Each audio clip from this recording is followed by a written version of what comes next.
Olá, é um prazer estar de volta com você em mais um podcast do noticiastudaqui.com. E hoje eu estou trazendo para você um personagem da história de Rondônia, um personagem da história atual, essa que nós estamos vivendo agora, no calor do dia, que compõe o governo estadual. É uma pessoa que tem uma missão. Eu já carreguei um pouquinho da missão que ele carrega, e eu sei o quanto ela é dignificante, mas ela também é pesada. Eu vou lhe apresentar um personagem que não é do meio que atua, mas o cara vem dando sangue, pelo menos é o que dizem. Trago para você o Coronel Jefferson Ribeiro Rocha, mas não é parente do Marcos Rocha. É só coincidência. E ele é o titular da Secretaria de Estado da Saúde. É um prazer estar com você em mais esse podcast. Com vocês, o Coronel Jefferson Ribeiro Rocha. Bom, eu fico até lisonjeado com as palavras. Realmente, fico muito feliz de estar hoje trabalhando numa missão árdua, que o senhor comentou muito bem, mas gratificante. Gratificante que, assim como o senhor já foi secretário de Ariquemes de Saúde, né? O senhor sabe que, embora a gente receba 100 pedradas por dia, sempre vem alguém trazendo uma flor e dizer um muito obrigado, né? E não é nada mais do que a nossa obrigação fazer esse serviço, mas é um serviço muito gratificante realmente. A gente saber que está fazendo o possível e o impossível para tentar trazer uma melhoria de vida para as pessoas. E isso realmente torna o trabalho gratificante. Mas não é algo que a gente deseja carregar por muito tempo, mas é muito gratificante, e eu só tenho a agradecer a Deus, agradeço mesmo, e que pese o medo que eu tive desde o primeiro dia que foi anunciado meu nome, mas eu agradeço muito porque realmente quando o governador trouxe como uma missão, e realmente é uma missão, depois de estar dentro da pasta, junto com meus subordinados, e aí você vê que não é um trabalho qualquer, que realmente é uma missão, e é uma missão diária, quase que 24 horas, né? Que o senhor conhece muito bem ali, 24 horas, porque o sofrimento, a doença, ela não escolhe horário.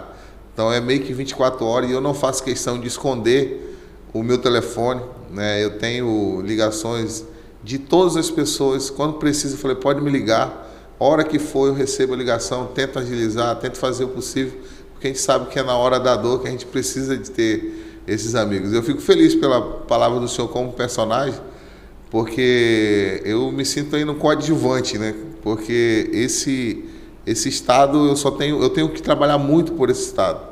Esse estado ele me abraçou de uma forma maravilhosa aqui em 2003, quando eu aqui aportei, e eu só tenho que trabalhar muito para dar um resultado a essa população tão maravilhosa que é o estado de Rondônia. Coronel Jefferson, o povo tem uma ideia, ou pelo menos tinha uma ideia, diferente do militar.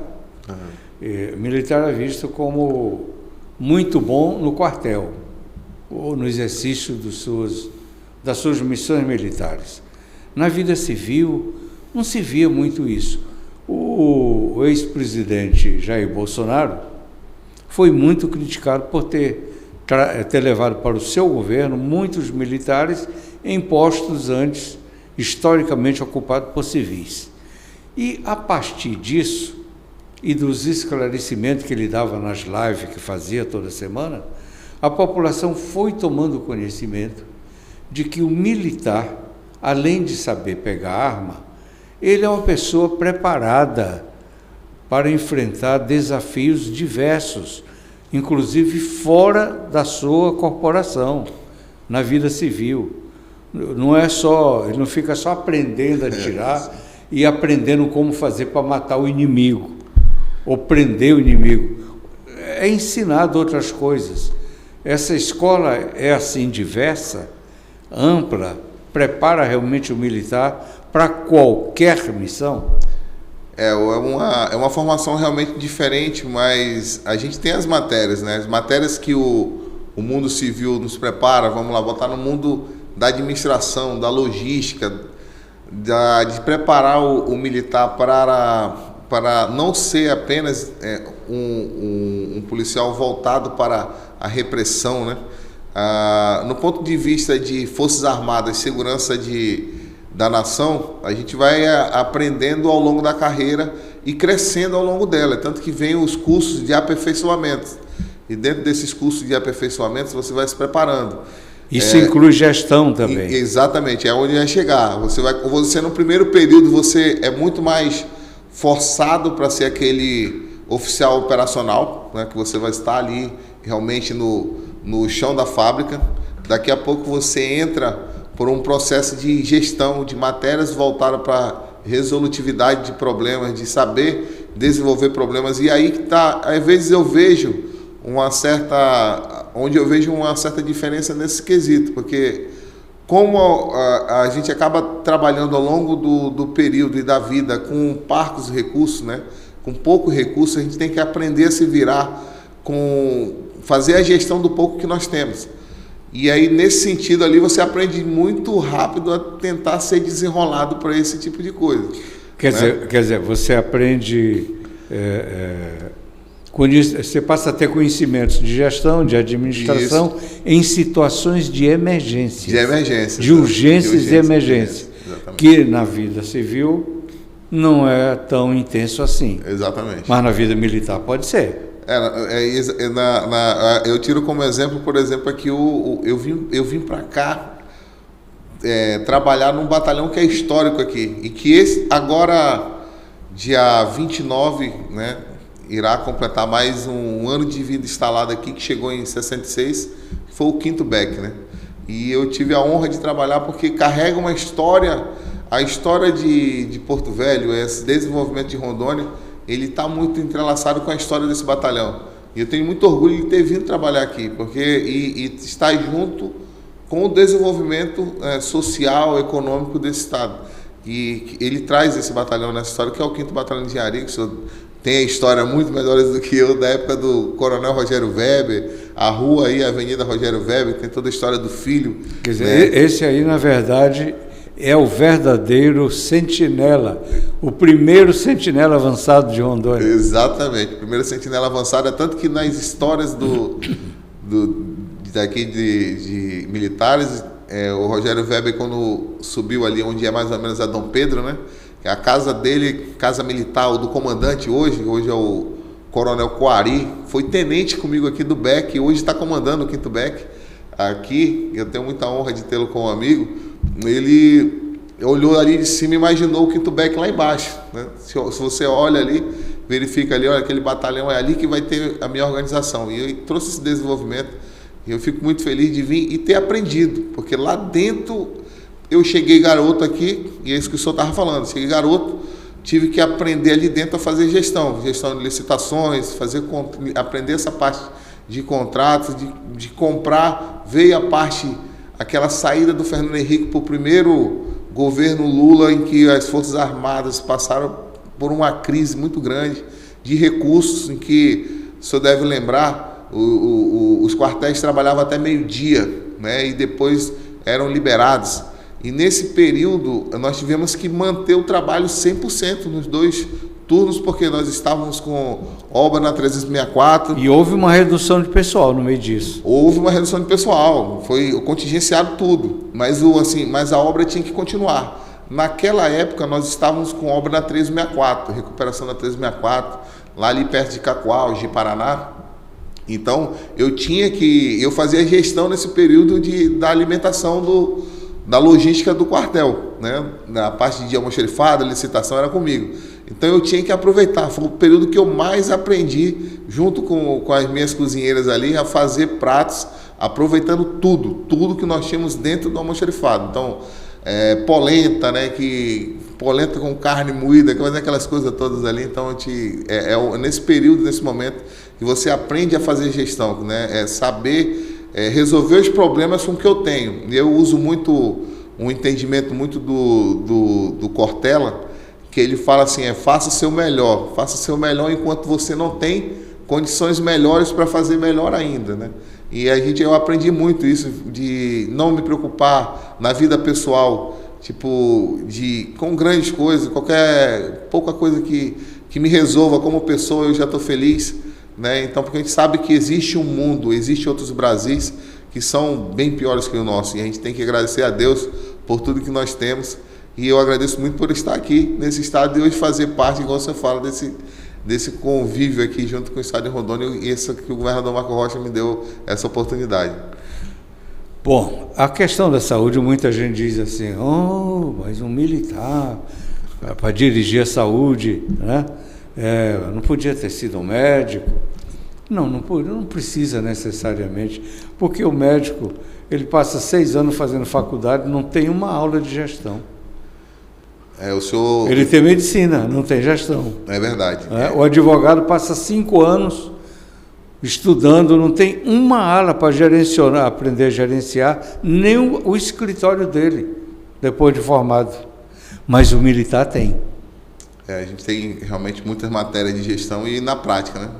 Não é? É verdade. E a saúde, o maior desafio está na gestão, ou não? Bom, com certeza. Eu achei, e até já pedi perdão a vários amigos, já quando eu me vangloriava que eu achei que trabalhei muito na vida, assim, né? Não tô, assim, na verdade, hoje a gente ainda trabalha bastante ali, mas o serviço ele parece que ele brota todo dia, né?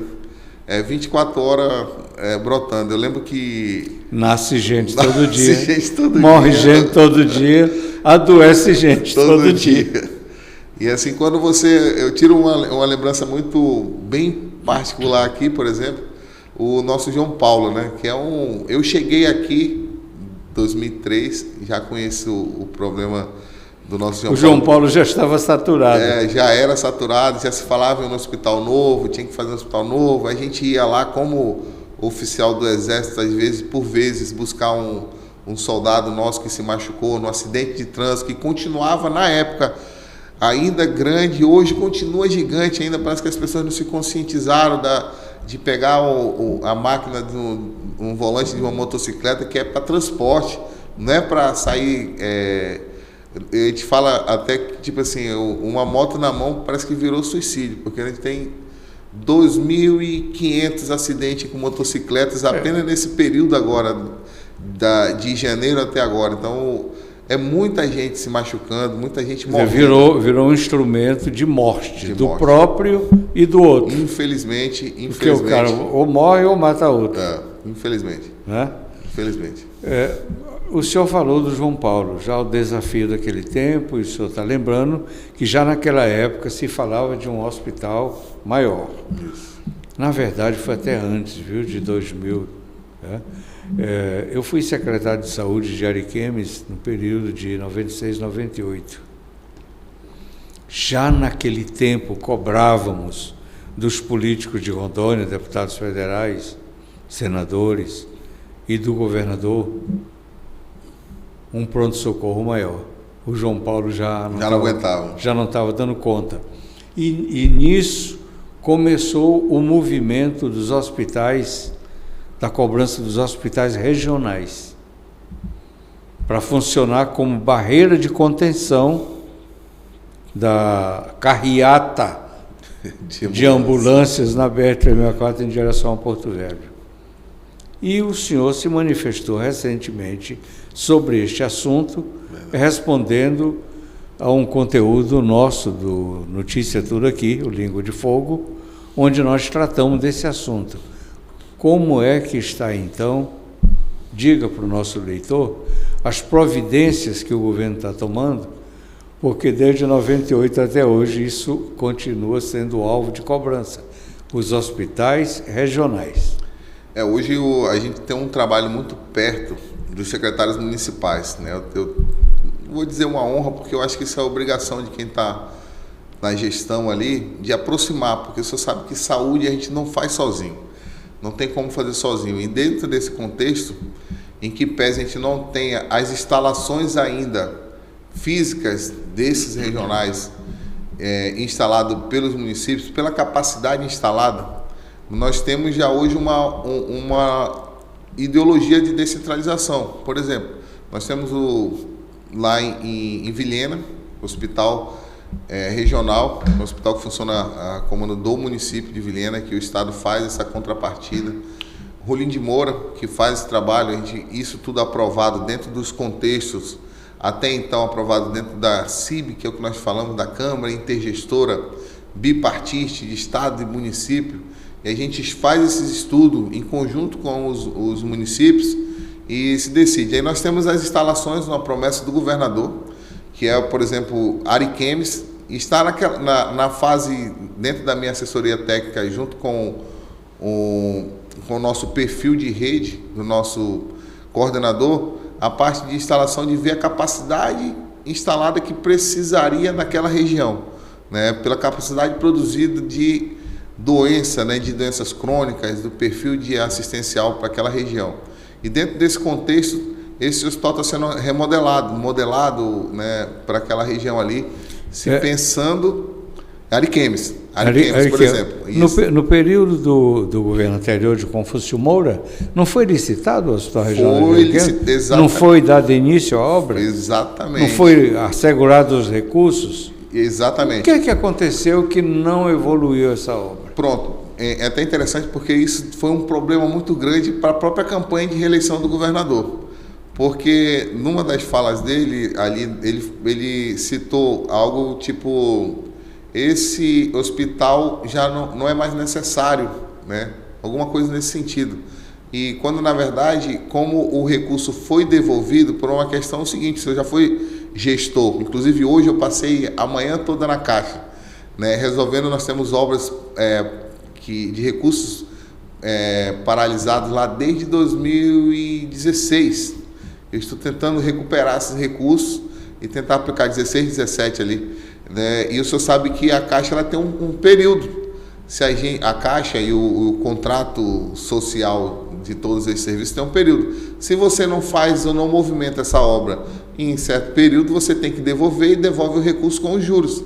Né? E devolve o recurso inteiro. E se você gastou 20% ou 30%, não importa, você vai devolver os 100%. Exatamente. Quer dizer, você perde a obra que você aplicou e ainda tira dinheiro da bolsa do contribuinte para devolver. Exatamente. E aí ainda vai ensejar uma tomada de contas, o gestor vai responder. Mas esse recurso foi devolvido ainda na gestão do Confúcio? Não, foi devolvido com o governo Marco Rocha.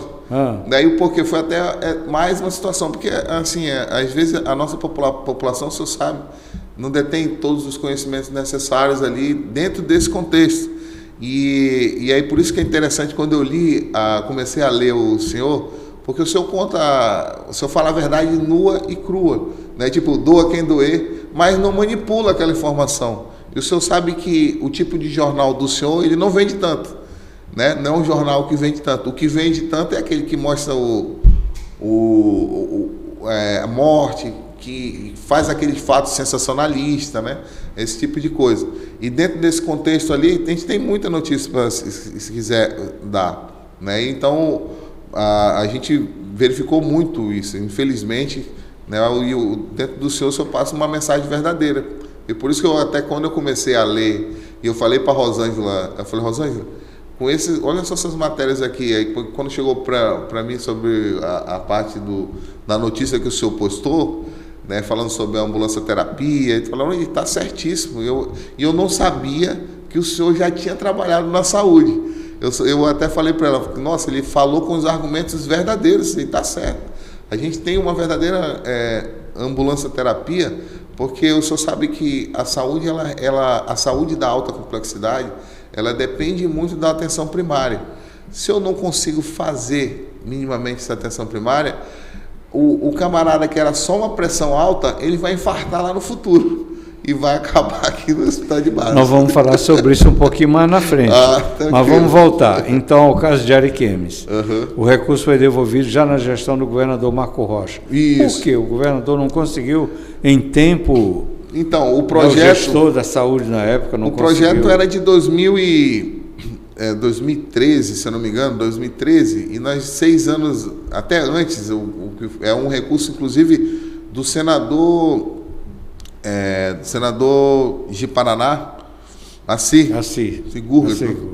E aí ele prometeu, passou esse recurso, o doutor Confúcio licitou, a obra, foi feito as bases iniciais da obra e depois parou, teve Tribunal de Contas, teve a situação toda e a obra parou. E assim que o governador assumiu, tinha a situação de ou você devolve ou você retoma a obra, todo esse período depois. Então, e aí o que se analisou? Quando fizeram a estrutura, o senhor sabe que 10 anos depois, a estrutura geográfica regional já é outra, né? Então, fosse fazer todo o estudo do projeto, se era viável, não tinha mais viabilidade no projeto, o projeto tinha que ser adaptado. Então, para ficar com aquele recurso ali parado, devolvendo, e nos termos da União, você ficar, possivelmente será julgado como uma improbidade administrativa, qualquer gestor fala, não, devolve, eu vou construir um novo projeto, um novo perfil de hospital, e aí eu apresento para tentar fazer ou construir ali. Né? Então foi nesse contexto que foi devolvido. Mas aí você só sabe que na política como funciona. E aí o governador devolveu o recurso do hospital, que não era mais para ser construído. Então foi bem difícil para você explicar, mas as pessoas hoje, graças a Deus, elas estão muito mais entendidas, né? Mais evoluídas. Né? Em relação a essas informações. Foi devolvido e o governador resolveu criar um novo projeto. Licitar, tudo de novo, buscar recurso, ou ia fazer com recurso próprio? Hoje, possivelmente, nós estamos naquela fase, junto com a secretaria... Olha, nós estamos falando de 6 anos de governo, não é? 6 anos de governo. Essa fala do regional de Ariquemes, ele tomou como o senhor é da região ali, tomou um pulso maior agora na reeleição. Quero que o senhor lembra. Deu um tumulto bem grande em relação a isso, em relação dessa fala dele, que ele falou assim, ó, esse projeto ele não cabe mais. Não é mais esse. E aí se pegou alguma fala dele e disse que Ariquemes não precisava mais de um regional. Eu sei que foi um problema grande até explicar que realmente aquele projeto ele não precisava mais. Porque Ariquemes precisava de um mais outro, daquele. Né? Mas precisa de um novo projeto. E esse novo, em que pé que esse novo, nós fizemos uma audiência pública lá, com os vereadores, com a comunidade, e nós coletamos as informações, está na assessoria técnica para fazer aquele estudo de viabilidade técnica do projeto, né? De ver o perfil do hospital que será cabível ali, né? E uma das possibilidades é o quê? É aproximar o regional pela capacidade de demanda. Graças a Deus, a gente não tem uma demanda ainda tão alta naquela parte do regional, que pode ser suprido e agregado junto com o município. Transformado o quê? Colocado recurso para colocar mais especialista, né? Para tentar melhorar a assistência especializada naquela região. Essa alternativa aí, ela é um paliativo. Isso, né? Exatamente. É uma coisa paliativa, não é o definitivo. Não é o definitivo. Porque nós estamos falando do Vale do Jamari, que é uma região que congrega em torno de 11 municípios. 11 municípios, exatamente. E tudo cai em Ariquemes. Esse é o maior problema do gestor municipal de Ariquemes. Porque o SUS é universal. É universal. O cara não atende lá a mordida do cachorro, né, no Rio Crespo, no Alto Paraíso, manda para Ariquemes. Não é? Aí Ariquemes tem que resolver. O senhor falou até e não tem compensação, né? Não tem compensação, não. Isso já se discutiu, né, na tripartite, nos conselhos, uma forma de compensar, mas nunca se achou. É que é complexo, né? É muito complexo. Essa situação de o senhor repassar esse recurso ele é complexo, né? A tripartite federal, estadual e municipal não é tipo assim, vamos pactuar. Vou dar um exemplo para o senhor. O Maitá. Os casos de urgência e emergência de alta complexidade. Vem para cá. Vem para cá. Sim. E eu vou barrar. Quando eu assumir, tava esse problema. Vou barrar a porta. Guajará, Costa Marques. Bolívia, né? O pessoal que vem da Bolívia. Bolívia. Atende a Bolívia. Exatamente. Não é? Então, e você não vai dizer, não te atendo porque tu não é brasileiro. Não existe. Né? Essa desumanidade ainda não está se praticando aqui. E faz parte, né, bem lembrado como o senhor falou, dos princípios do SUS, né, que é Sim. a própria universalidade, né, a igualdade nesse atendimento e integralidade, integrar todos os povos para... Mas, coronel, o senhor vê possibilidade de que esse projeto se materialize nesses 3 anos que está faltando ainda aí para o segundo mandato? Então, nós temos algumas modalidades que é o que vai... Só para complementar a minha questão. Porque no material que eu publiquei que o senhor respondeu, eu tratava justamente disso. Eu digo, ainda dá tempo se o governo quiser. Sim, exatamente. Se o governo realmente estabelecer, olha, carga total em cima disso aqui. Sim. Dá para resolver. Dá, assim. Se deixar, oi, como é que tá? E só lembrar daqui 3 meses, chegar, Thales, como é que tá? É verdade. Eu vou falar para o senhor, assim, não é algo impossível. Desculpa, eu falei Thales, não, Jefferson. Não, o Thales é porque o senhor está conversando com ele, né? Mas nós temos algumas modalidades que é o que nós estamos empregando, que é possível, que é o BTS, né? Porque no ponto de vista da engenharia normal, da licitação normal, que ele fica um pouco mais complicado, mais complexo, né? É tanto que todo o estudo voltado é para que eu possa utilizar esses modelos de contratação, ou então o senhor vai ver o porquê que fica fácil, que é um outro ponto. Às vezes eu não preciso construir um hospital. Eu não preciso construir um hospital regional de alta complexidade, de especialidade. Às vezes eu até tenho uma área lá que eu posso adaptar, que é a próxima fase do cronograma agora. Eu vou olhar o perfil, a gente está olhando o perfil, que nós temos uma grande vontade de aumentar a capacidade instalada de UTI ali agora no regional, né, lá, nós já temos UTI instalada lá em Ariquemes, e tentar aumentar para suprir aquela necessidade do Vale do Jamari todo ali, né? Graças a Deus hoje o estado ele é um pouco superavitário em relação à UTI, diferente se o senhor acompanha muito bem essas notícias da região norte em relação a essas situações crônicas. Nós somos o único estado que não está gargalado com UTI. O Jornal da Manhã mesmo de ontem ou hoje da Amazônia estava mostrando o Manaus com gente esperando muito ali, faltando num intervalo muito curto, às vezes da urgência, para que eu possa conseguir ou mobilizar alguém para UTI, realmente às vezes fica esperando, mas a gente tem UTI que possa remanejar. Ji-Paraná, Cacoal, Ouro Preto, fazer esse movimento todo. Quer dizer, você conta aí com um resultado patrimonial da pandemia. Exatamente. Que se criou todas essas condições de ampliação de atendimento, as UTIs, tudo, né? E ficou, né? E a gente ficou, né? Como o hospital que era emergencial. Está aí hoje. Está aí, né? O Regina Passos. Regina Passos. Essa situação de Ariquemes é idêntica à de Guajará-Mirim, por exemplo? É idêntico, mas Guajará-Mirim, graças a Deus, está mais perto de a gente achar uma solução. Lá não se devolveu o dinheiro, não? Lá se devolveu, lá não se devolveu ainda, hoje não se devolveu ainda o recurso, porque a Caixa, junto com o TCU, o senhor sabe que lá teve uma ação do TCU, inclusive impugnou, e por isso o governo Marco Rocha ele foi meio que impedido um pouco também de prosseguir, de avançar, porque o senhor sabe como a obra está impugnada, a gente tem que primeiro sanar aquela pane para depois voltar, porque não adianta fazer um serviço, uma contratação e algo que já está judicializado. Então, se resolve aquela pendência para depois continuar. Hoje, graças a Deus, eu tenho duas empresas hoje, que está com toda a documentação finalizada, verificada, para assumir o Hospital de Guajará-Mirim. O que nós vamos fazer nesse curto intervalo de tempo aí de uma semana? É olhar as planilhas orçamentárias, para verificar, né, se o empreiteiro ou quem deu a ordem, o valor nesse serviço, ele não está fazendo aquele velho jogo de planilha, né?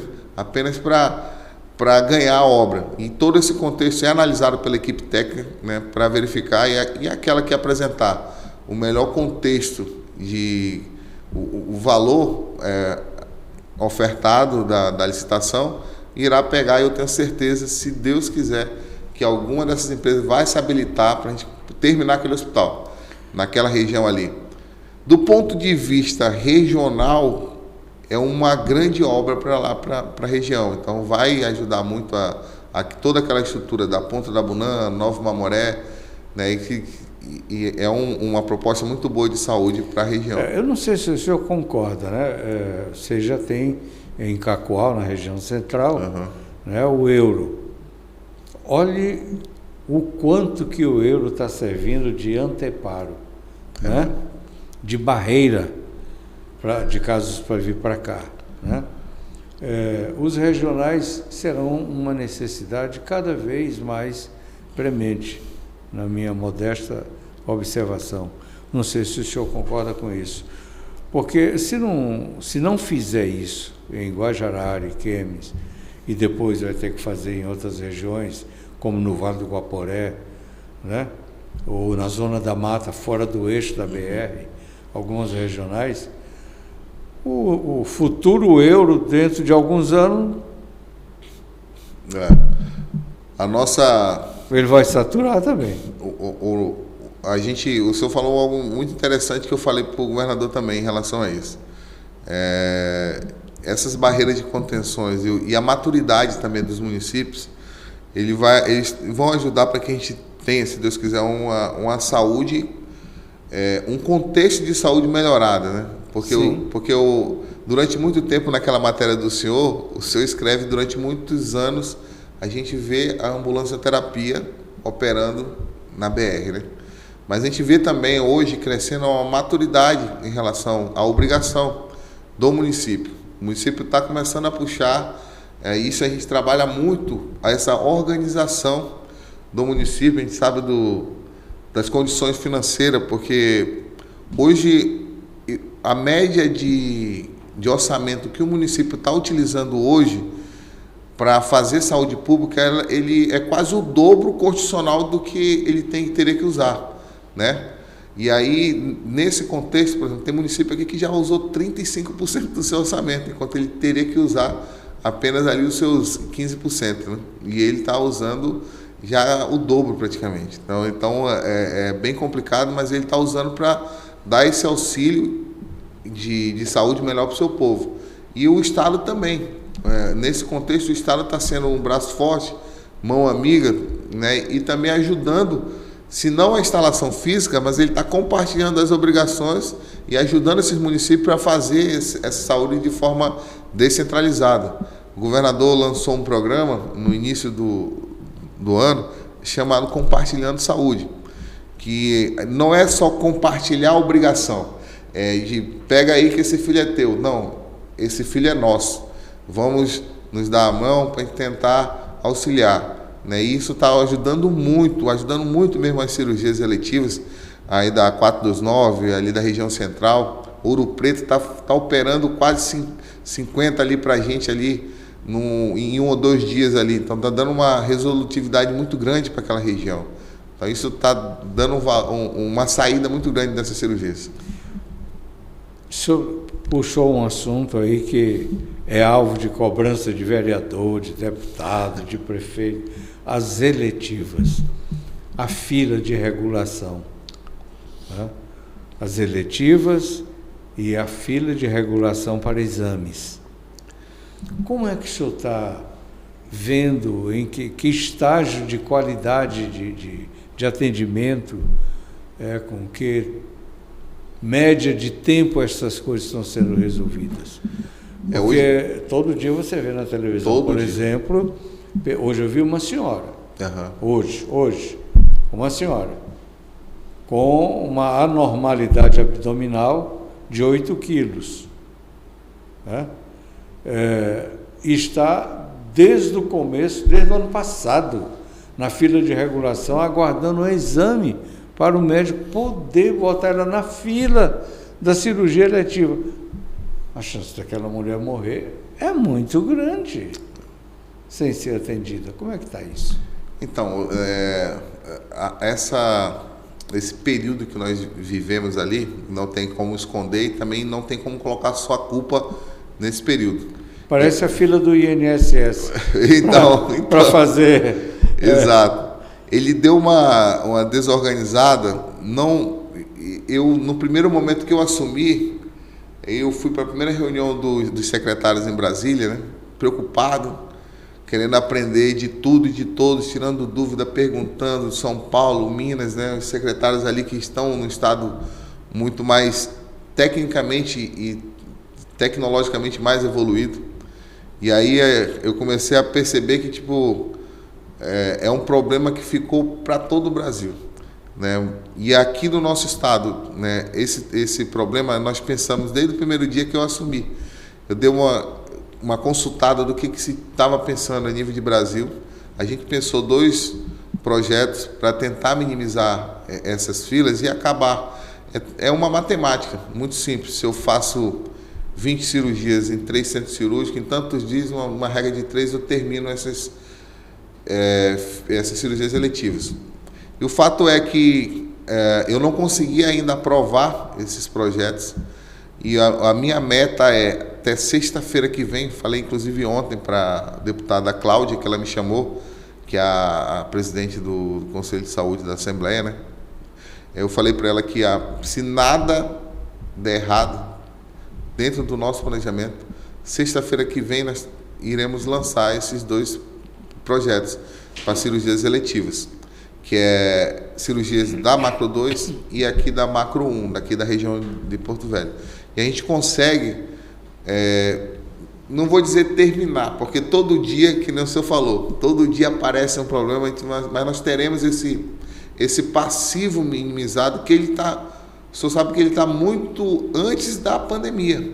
Antes da pandemia a gente já tinha uma fila de passivo muito grande, e o senhor sabe também que o Estado, ele vive por longos anos, acho que não sei se do tempo do senhor teve, mas ele vive até por uma questão, às vezes até política, os mutirões, né? Os mutirões de cirurgia, daí faz aquilo. Não é algo que me agrada, porque se a gente tem que fazer um mutirão hoje, é porque nós falhamos lá atrás. Hoje nós ainda temos a desculpa da pandemia, que realmente foi cancelado todas as cirurgias eletivas. E esse acúmulo de cirurgias eletivas que nós temos, o nosso normal, ordinário de servidores trabalhando, ele não consegue dar conta do ordinário e não consegue dar conta daquilo que for para trás. Então eu tenho esse problema, esse passivo eu tenho que atacar ele de uma outra forma. E essa outra forma que nós estudamos, e aí eu procurei ajuda dentro do Tribunal de Contas para ver qual é o olhar do Tribunal de Contas, daquilo que acha melhor. E nós estamos modelando essa proposta em cima das recomendações ali, para que a gente possa fazer uma solução que dê uma solução mais efetiva para aquele problema. E assim dar um jeito de acabar aquele passivo eletivo que está aí não só há 5 anos, tem eletivo que está há muito mais tempo. Nesse projeto aí do senhor, está incluso os casos de ortopedia e oftalmologia? Com certeza, com certeza. Hoje, inclusive... Porque esse é o maior, é o acúmulo. Catarata... O maior acúmulo é esse, né? Catarata nós já estamos fazendo. Nós só não estamos fazendo em formato de mutirão. Mas hoje nós temos empresa credenciada junto com o núcleo. Antes de vir para cá, para cá com o senhor, eu reuni com o doutor Marcelo, o doutor Rodrigo, que são os meus 2 responsáveis pela a clínica de oftalmologia aqui do estado, que estão me dando esse suporte. Então eu chamei os dois, eu vi uma vontade muito grande de nos ajudar em relação a reorganizar todas as redes, que eu falei para o senhor, todas as redes de atendimento. Após a pandemia, ele deu uma desalinhada. Própria oftalmologia, porque a oftalmologia, os médicos oftalmos da época foram credenciados aqui. Meu amigo, você vai atender para salvar o pessoal que está com Covid. Né? Então, ficou meio que largado. Então, nesse retorno agora, nós estamos reajustando, montando sala, botando equipamento, comprando equipamento, e para que eles possam atuar. Então eu fiquei bastante feliz, porque a gente viu ali, percebi pessoas bem interessadas a nos ajudar. Porque o senhor sabe que a saúde, esse serviço de atendimento no particular, ele é um serviço que é caro, né? Não é todo mundo que pode pagar, e aí seria muito mais interessante para essas pessoas se dedicarem a esse serviço.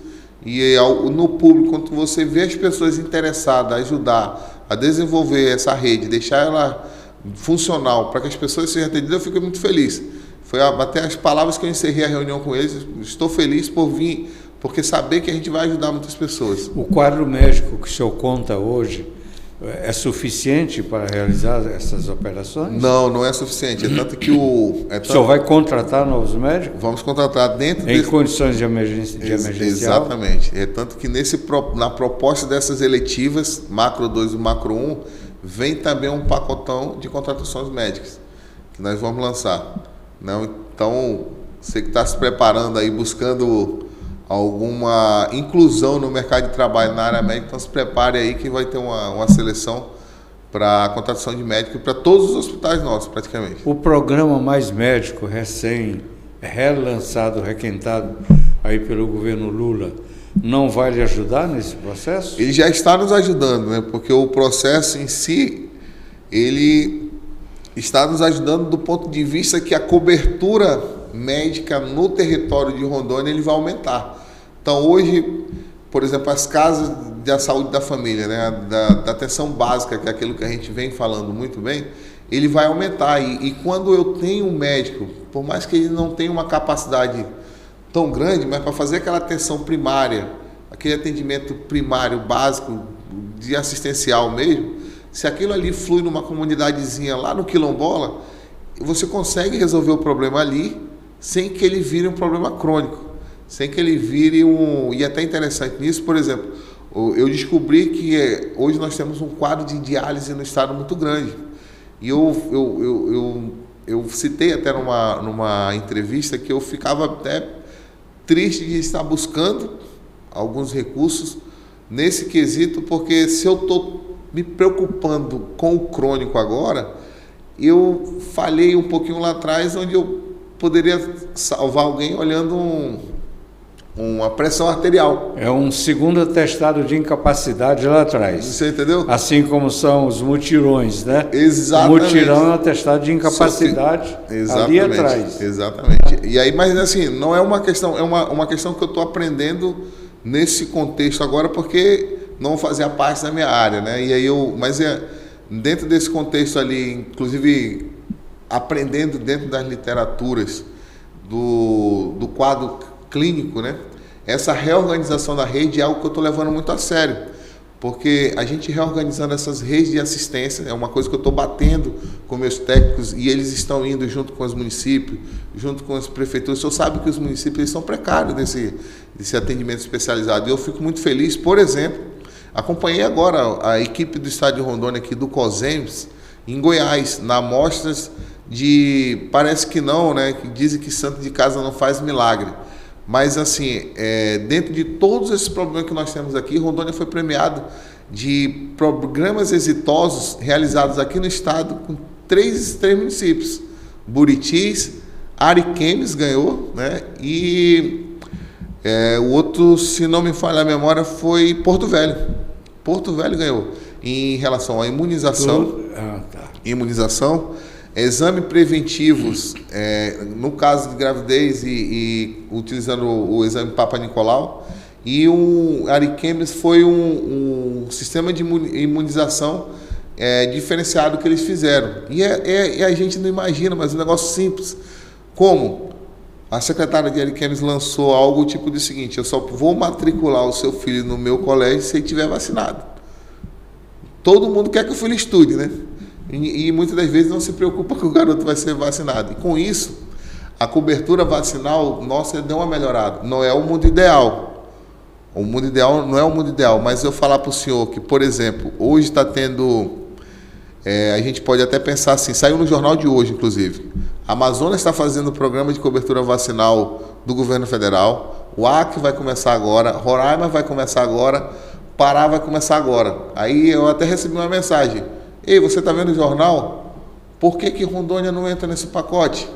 Eu falei, cara, nós não vamos entrar porque nós estamos um pouquinho melhor. E ele está dando uma atenção, inclusive na reportagem alguém diz ali, que nós estamos fazendo essa cobertura vacinal ali para melhorar um pouquinho essa cobertura e evitar que a gripe venha, né, que venham as varíolas voltem, que essa invasão do povo venezuelano traga outros problemas, né, de vigilância ali, que a gente pode conter essa barreira, né? É uma questão que chama atenção, é que os municípios que têm essa função básica, eles vivem sobrecarregados com as cidades distritais. O senhor vê, por exemplo, Porto Velho,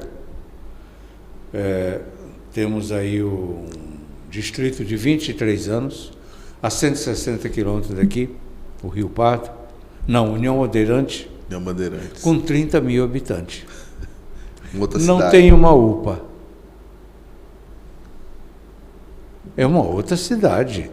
Nós temos aí um terço dos municípios com população menor que isso. É verdade.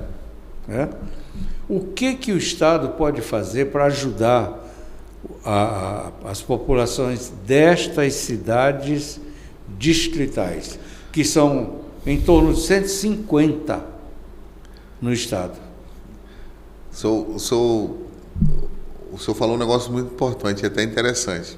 Aí, naquela pergunta anterior do senhor sobre o programa Mais Médicos, vai lhe ajudar? Só imagine que a União Bandeirantes agora vai ter um médico da atenção da família lá, né? Com mais médicos, né? Se tudo der certo, porque também, se tudo der certo, eu conversei com a Eliana Pazin, né, que é a nossa secretária municipal aqui de Porto Velho, ela chamou 15 médicos. Mas nós temos que lembrar que não é só botar o médico. Não. Tem que ter a estrutura para o médico. Isso, a estrutura e a equipe multi, né? A equipe multi de enfermeiro, técnico de enfermagem. Às vezes até dá para evoluir. Às vezes você eu vi saúde da família, que às vezes parece um mini postinho de saúde, né? Que tem tudo ali. E esses médicos, eles vão nos ajudar muito, porque você imagina a quantidade de pessoas que vão ficar ali no atendimento primário. Vai resolver ali. Vai resolver ali, digo mais ainda. Aí o que o Estado está fazendo? O Estado trouxe um programa junto, já vem um pouco tempo, e a gente deu uma ênfase maior, justamente por isso, do atendimento especializado nessa localidade, que chama a telemedicina, que o senhor citou em conversa anterior. E aí, em alguns postos desses, e eu tenho alguns vídeos bem interessantes, alguns postos desses, nesses postos de saúde da família, eu posso ter um atendimento especializado com vários profissionais, neuro, cardiologista, um oftalmologista, utilizando a telemedicina. Eu tenho um preceptor ali, um médico, dentro da saúde da família, ele faz esse chamamento para o Albert Einstein lá em São Paulo e outros, nós temos a Beneficente Portuguesa também, né, que são vários desses grandes hospitais que trabalham, mas hoje nós temos essa parceria melhor com o Albert Einstein. Então eu até falo que em Rondônia as pessoas são atendidas dentro do Albert Einstein. E isso para o município que aderiu a esse programa nosso, junto com o governo federal, e não paga nada mais. Então o senhor tem o Albert Einstein que atende, e eu tenho um vídeo de Norma Moré bem interessante, que a pessoa foi atendida em casa e falou: nossa, depois que eu tive o meu primeiro atendimento, nunca mais eu precisei pegar o carro e ir para a POC para ser atendido lá pelo neuro. Hoje eu sou atendido aqui, pelo meu celular, né? Então isso é muito bom. Então essa evolução a medicina tecnológica que trouxe. E aí eu tenho certeza que com esse crescimento ali do Mais Médico a gente vai evoluir muito nisso. Temos também, nós somos um dos poucos estados que auxilia no cofinanciamento da atenção primária. No início do ano nós fizemos um repasse para os municípios para fortalecer esse atendimento junto às comunidades, né? E junto com toda a gama de profissionais ali, de reorganização do plano regionalizado, mas o principal é apoiar esse cofinanciamento. Nós sabemos que os recursos são poucos e até de antemão, de primeira mão, nós abrimos um programa lá em Goiás, junto com o secretário de Assistência Primária, chamado Uma Atenção Primária para o Futuro. Uma Atenção Primária para o Futuro. Nós vamos aqui começar um estudo, já começamos, na verdade, lá em Goiás ainda, com o COSEMS, né, que é o Conselho de todos os municípios, com o governo federal, com o gerente de projetos da atenção primária, o governo do estado, Cid Orleans, né, que hoje é o nosso superintendente, e trazer esse estudo para fortalecer a atenção primária também através da mudança de horário e mudança de hábito. Há uma vontade muito grande de se aumentar e praticamente dobrar a capacidade instalada da atenção primária no estado de Rondônia. E nós vamos para cima, vamos trabalhar principalmente nessas cidades grandes em que a atenção primária ela é um pouco deficitária, para a gente aumentar. E aumentando essa atenção primária, eu tenho certeza que João Paulo diminui, né, o HB vai diminuir e o nosso euro também vai diminuir o atendimento. Talvez um dos equívocos que o governo do estado cometa, em suas várias áreas, é enxergar essas cidades distritais como comunidades. Não, vamos lá na comunidade rural, tal, não sei o que, tal município. Não são mais comunidades rurais, né? São cidades com vida urbana, com tudo de urbano que tem a cidade sede e as médias e grandes cidades, com todas as necessidades, né? Então, eu imagino que talvez fosse interessante o governo ter um olhar, porque o governador Marco Rocha, ele assumiu o municipalismo, que foi uma coisa boa. É verdade. E isso tem sido muito bom para ele. Deu o segundo mandato e vem mantendo ele aí como um governador bem avaliado. Então, o olhar tem que se estender, na minha modesta opinião aqui. Eu não sou gestor, o gestor é o senhor. Eu estou me metendo aqui, né? Esse olhar tem que se estender a estas cidades. O que o governo do estado pode fazer por Jaci, pode fazer por... Enfim, todos esses distritos que hoje são conglomerados urbanos. Lá na cidade é que ele diz, eu vou na minha comunidade na linha tal, né? Porque ali já é uma cidade. Recentemente nós fizemos na região aqui de perto de Porto Velho. Isso funciona como contenção, ou não? Nossa, funciona demais. O senhor vai pegar um agora aqui. O senhor conhece o distrito de Surpresa? Não, nunca fui. Nunca foi lá? Nunca. Então, o distrito de Surpresa ele é um distrito interessante. Olha, não parece, mas o nosso tempo está indo embora. E tem N questões que a gente nem tocou. Mas vamos. A gente fica aí até umas 10 horas, que é um podcast de aprendizado, né? Tá? Realmente Então, o Distrito de Surpresa hoje está recebendo o nosso barco hospital. O barco Walter Bartolo ancorou ontem de madrugada, lá no Distrito de Surpresa. Já é a nossa terceira missão, diretamente 2 grandes ali navegando, uma parada, mas é a nossa terceira missão, utilizando essa ferramenta que é o barco. E o barco hoje ele funciona como um apoio a esses distritos, porque o senhor sabe muito bem que eu vou estar fazendo ali saúde primária. Sim. Eu não vou estar fazendo saúde terciária nem alta complexidade, né? E o senhor imagina que quando eu vou até o Surpresa, rodo aí 24 horas de barco ali com a equipe, me instalo lá por 2 ou 3 dias em Sagarana também, outro distrito ali, e faço esse atendimento odontológico, atendimento clínico, especializado em cardiologia, oftalmologia, né? Eu deixo de trazer essa pessoa que vai pegar uma embarcação, rodar 24 horas, vem para Guajará, pega mais o ônibus, roda mais quase meio-dia, vem aqui, fica na fila, e aí quando faz esse atendimento e depois faz todo esse percurso de volta. Então, quando eu dou esse suporte, essa barreira de contenção que eu aprendi com o senhor agora aqui, quando eu faço essa barreira de atendimento desse paciente, ele deixa de vir. Então, o senhor imagina, a Bacia da Onça, aquela região toda ali, nós fizemos todos os atendimentos. Semana passada nós estávamos em distrito de Nova Dimensão, fazendo esse atendimento especializado com o Estado indo nos distritos. Semana passada que nós estávamos em Nova Dimensão, nós fomos para o distrito que o senhor citou, de União Bandeirantes. Ficamos lá, um atendimento, eu recebendo os vídeos, o agradecimento. Então, a gente leva esse atendimento especializado e é algo que a gente recebeu e fez, né, através de uma indicação parlamentar, mas que tem dado muito certo, que a gente tem levado esse atendimento a essas comunidades. E dia 29, nós vamos fazer um outro atendimento especializado desse, no distrito. O planejado é na Ponta do Abunã, né, o planejamento está mais ou menos ali na Ponta do Abunã, que é justamente levar essa gama de médicos especializados, que o senhor sabe que é difícil. O senhor imagina que hoje está difícil contratar um médico especialista pela especialidade. O senhor imagina em 96, quando o senhor já era secretário. Então, essa dificuldade de nós termos esse especialista faz com que a gente monte, a gente até está sonhando em alguns nomes, aproveitando até o belíssimo trabalho que a primeira-dama vem fazendo no Rondônia Cidadã, a gente está pensando em colar ali um Saúde Mais Rondônia, algo nesse sentido, porque é um programa que a gente leva para dentro dos distritos especialistas.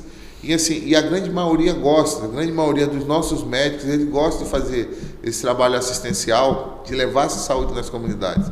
E está sendo muito bem visto, muito bem quisto. Então, o Municipalismo na Saúde está sendo atendido nesse formato. Né? Eu vou mandar para o senhor umas fotos. Sim, do dia hoje, do atendimento que está sendo feito lá em Extrema, na beira do barranco.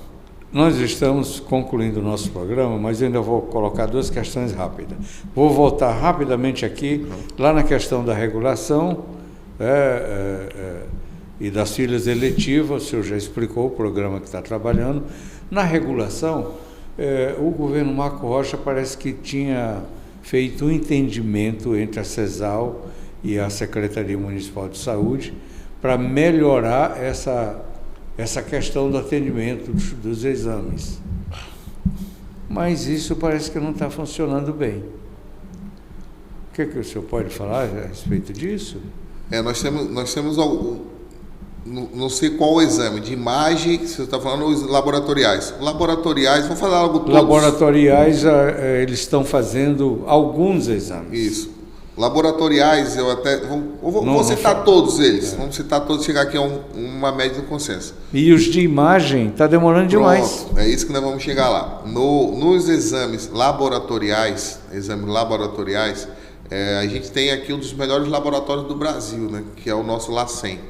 Né, inclusive, foi bem falado agora recentemente, o nosso laboratório LACEN, que a gente consegue fazer uma gama, e quase todos, inclusive a equipe médica, muitos médicos solicitam do particular, que às vezes o paciente venha fazer aquela exame de comprovação mesmo, faça lá no LACEN e traz aqui para a gente comprovar, porque é um exame com especialidades. É o tira-prova. É o tira-prova. Nós temos uma equipe técnica maravilhosa, de primeiro mundo, trabalhando ali no LACEN, né, que é comandada pela Cicileia e a nossa adjunta ali, a Aline.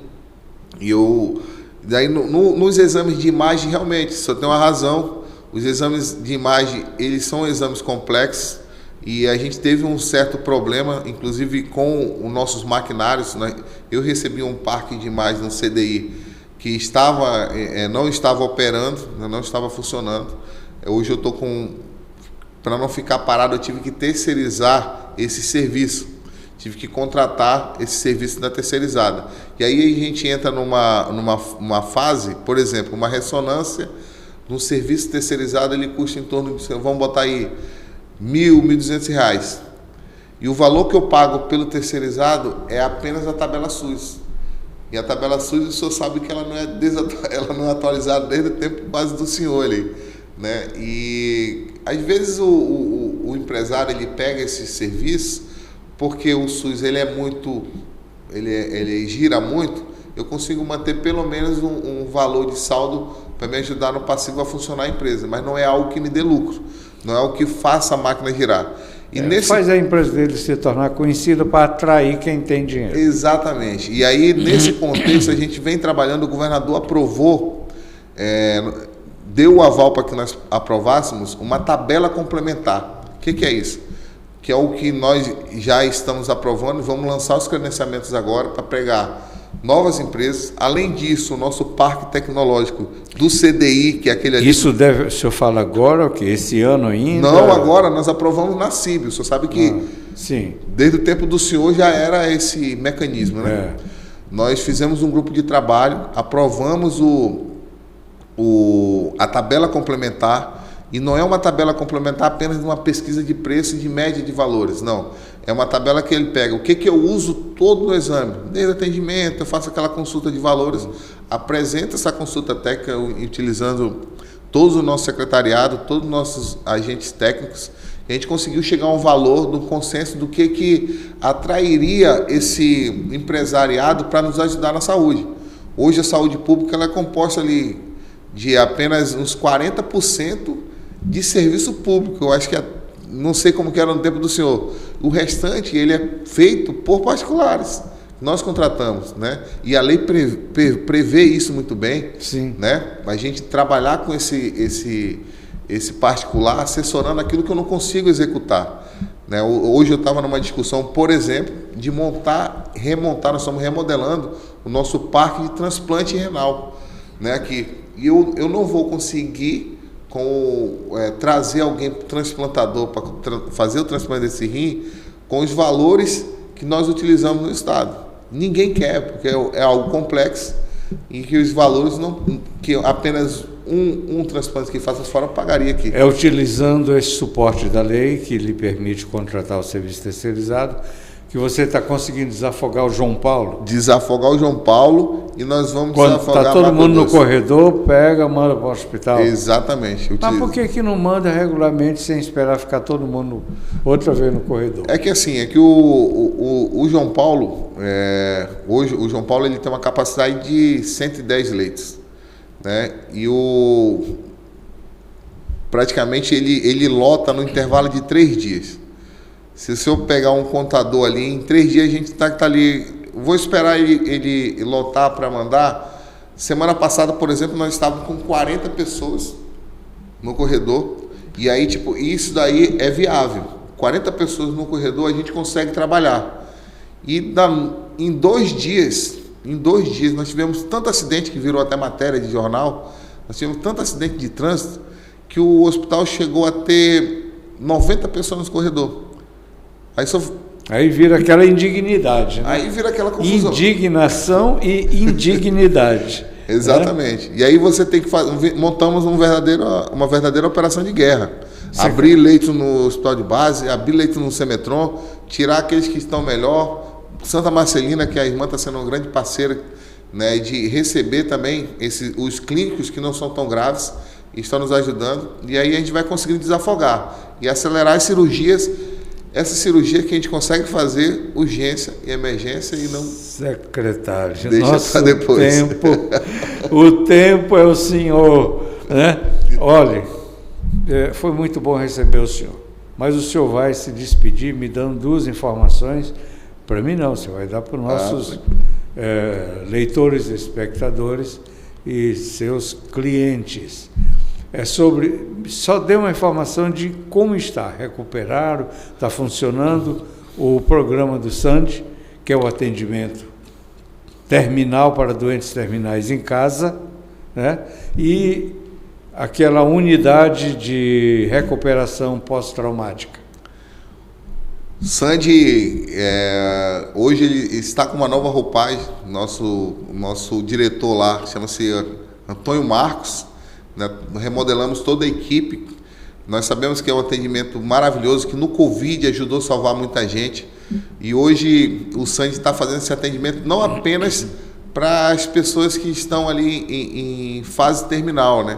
Mas também em recuperação. Tratamento crônico, né? Tratamento crônico. A gente está fazendo esse atendimento em casa, dando uma dignidade melhor para essas pessoas. Então, hoje nós temos uma média de 210 a 250 pacientes sendo atendidos em casa com esses... Quantos? 210 a 250 pacientes. Lotariam um hospital. Mais do que o João Paulo. Então, você imagina que esses 250 pacientes estariam hoje no João Paulo, estariam hoje no HT. Se tivesse vaga. Se tivesse vaga. Ou então estaria dando aquela sensação de muito mais de lotação, que já está lotado. Você só imagina 250 pacientes crônicos dentro do leito de enfermaria, né? E hoje nós conseguimos dar esse atendimento especializado na casa da pessoa, né? Eu particularmente, quase fui cliente, né, com o Sandy, mas eu quero deixar aqui que o Sandy ia agradecer esses profissionais que fazem um trabalho maravilhoso. Onde a gente passa com os pacientes, eu já tive a honra de ir conhecer esse atendimento dentro da casa das pessoas, agora como secretário, e fui muito bem acolhido, e são muito bem acolhidos. Eu tenho que agradecer, parabenizá-los. E a unidade pós-traumática lá, que cuida dos quebrados? Pronto, é o nosso Regina Passos, né, que deixou de ser o hospital de campanha e hoje está um hospital de trauma. Praticamente, se você chega hoje no Regina Passos, o senhor vai ver 85% de acidentados de trânsito. Então não tem mais aquela unidade que tinha na Zona Leste? Não, é a AME. Nós temos na Zona Sul, nós temos a Zona Sul, o AME lá, que funciona como uma unidade de tratamento de UTI. Praticamente só vai para lá a UTI, Zona Sul. Tá. Funciona muito bem ainda. Está lá e é o que está dando suporte para a gente no João Paulo. Secretário, muito obrigado pelo senhor ter vindo e ter aceitado o nosso convite, prestando essas informações valiosas para os nossos leitores, telespectadores do podcast Sem Papas na Língua. Muito obrigado a você que está nos acompanhando até agora. Todo esse esforço, esse trabalho é para lhe deixar bem informado, e também não valeria a pena nada que fizesse se não tivesse você aí nos acompanhando. Muito obrigado. O secretário agora vai se despedir de você. Muito obrigado. Aproveitar que a internet ela não tem fronteira. Mandar um abraço para minha mãe lá em Manaus, minhas irmãs lá em Manaus, todo mundo que está aí acompanhando, nossos servidores da CESAL. Agradecer o empenho de cada um dos senhores e minimizar esse sofrimento que nós temos ali no estado de Rondônia. Certamente a gente vai evoluir bastante com esses projetos apresentados aqui no Papas na Língua, né?